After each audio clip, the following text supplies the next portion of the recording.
కీడులో పడిపోతాడు. అందుకే 29వ అధ్యాయం సామెతల్లో మొదటి వచనంలో అంటాడు, ఎన్నిసార్లు గద్దించినను లోబడని వాడు మరి తిరుగు లేకుండా హఠాత్తుగా నాశనమగును.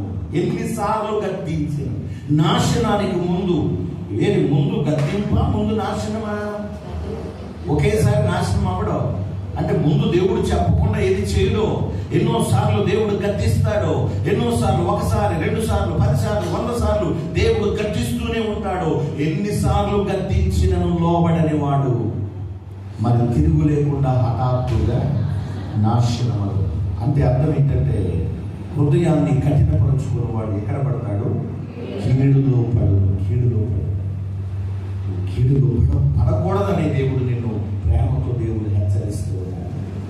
నువ్వు ఏ ఆపదలో చిక్కుకోకూడదని, ఏ నష్టము పాలు కాకూడదని, నీవు అనారోగ్యం పాలు కాకూడదని, నీవు ఏ సాధనలో పడకూడదని దేవుడు ప్రేమతో దేవుడు ముందుగానే నిన్ను హెచ్చరిస్తున్నాడు. నిన్ను దేవుడు వాక్యము ద్వారా గద్దిస్తూ ఉన్నాడు, మాట్లాడుతూ ఉన్నాడు. అయినా కానీ ఒకవేళ హృదయాన్ని మనం కఠినం చేసుకుంటే ఏమవుతుందంటే ఇక లాస్ట్ అండ్ ఫైనల్ గా ఇక దేవుడు